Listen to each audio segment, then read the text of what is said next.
ഓഖ്ല മണ്ഡലത്തിലെ ആം ആദ്മി MLA അമാനത്തുള്ള ഖാനെതിരെ കേസെടുത്ത് പോലീസ്. വധശ്രമ കേസിലെ പ്രതിയെ പോലീസ് കസ്റ്റഡിയിൽ നിന്നും മോചിപ്പിച്ചതിനാണ് നടപടി. വിവരങ്ങളുമായി മനു അഖിലെത്തിയിരുന്നു. മനു, നിലവിലെ അറസ്റ്റ് ചെയ്യാനുള്ള പോലീസ് നീക്കം എങ്ങനെയാണ്? സേതുലക്ഷ്മി, വധശ്രമ കേസ് പ്രതിയെ പോലീസ് കസ്റ്റഡിയിൽ നിന്നും ബലമായി മോചിപ്പിച്ചെന്ന ആരോപണത്തിലാണ് ഇപ്പോൾ AAP MLA അമാനത്തുള്ള ഖാനെതിരെ പോലീസ് FIR രജിസ്റ്റർ ചെയ്തിട്ടുള്ളത്. ക്രൈംബ്രാഞ്ച് സംഘത്തെ ഈ പ്രതിയെ അറസ്റ്റ് ചെയ്യാനെത്തിയ ക്രൈംബ്രാഞ്ച് സംഘത്തെ ആക്രമിച്ചതിനും ഈ പ്രതിയെ രക്ഷപ്പെടാൻ സഹായിച്ചതിനുമാണ് പോലീസ് കേസെടുത്തിരിക്കുന്നത്. ഡൽഹിയിലെ ഓഖ്ല മണ്ഡലത്തിലെ MLAക്കായി പോലീസ് തെരച്ചിൽ നടത്തുന്നതെന്നാണ് ഇപ്പോൾ നമുക്ക് ലഭിക്കുന്ന വിവരം.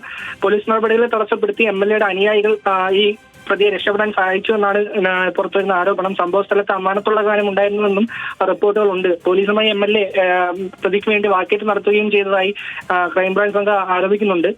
വധശ്രമ കേസ് പ്രതിയായി 2018 ഈ വധശ്രമ കേസ് രജിസ്റ്റർ ചെയ്തത്. ഈ കേസിലെ പ്രതിയായ ഷബാസ് ഖാനെ അറസ്റ്റ് ചെയ്യാൻ ജമിയ നഗർ മേഖലയിലെത്തിയ ക്രൈംബ്രാഞ്ച് സംഘത്തെ MLAയുടെ നേതൃത്വത്തിലുള്ള ഒരു സംഘം ആക്രമിക്കുകയും പ്രതിക്ക് രക്ഷപ്പെടാൻ സൗകര്യമൊരുക്കുകയും ചെയ്തുവെന്നാണ് പോലീസ് ഇപ്പോൾ ആരോപിക്കുന്നത്.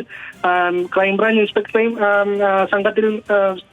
ഇൻസ്പെക്ടറുടെ സംഘത്തിൽ നിന്നും ഈ MLAയുടെ അനുയായികൾ ബലമായി പ്രതിയെ മോചിപ്പിച്ചുവെന്നും പോലീസ് ആരോപിക്കുന്നുണ്ട്.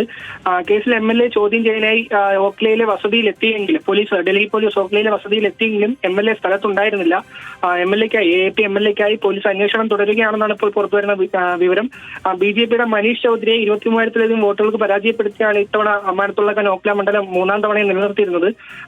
രാഷ്ട്രീയ പോരാട്ടത്തിനൊടുവിലാണ് ഈ ന്യൂനപക്ഷ മണ്ഡലം അമാനത്തുള്ള ഖാൻ നിലനിർത്തിയതും. നേരത്തെ കള്ളപ്പണം വെളുപ്പിക്കൽ കേസിലെ അമാനത്തുള്ള ഖാനെ ED അറസ്റ്റ് ചെയ്തിരുന്നു. 2 മാസത്തിന് ശേഷം കഴിഞ്ഞ നവംബർ 15 ഈ കേസിൽ അമാനത്തുള്ള ഖാന് ജാമ്യം ലഭിച്ചതും. ഇപ്പോൾ അമാനത്തുള്ള ഖാൻ വസതിയിലില്ലെന്നും അദ്ദേഹത്തിനായുള്ള തെരച്ചിൽ തുടരുന്നതായുമാണ് ഡൽഹി പോലീസ് വ്യക്തമാക്കുന്നത്. ചോദ്യം ചെയ്ത ശേഷം അറസ്റ്റ് ഉൾപ്പെടെയുള്ള നടപടിയിലേക്ക് കടക്കുമെന്നും ഒരു സൂചനയുണ്ട്. സേതുലക്ഷ്മി. ശരി മനു.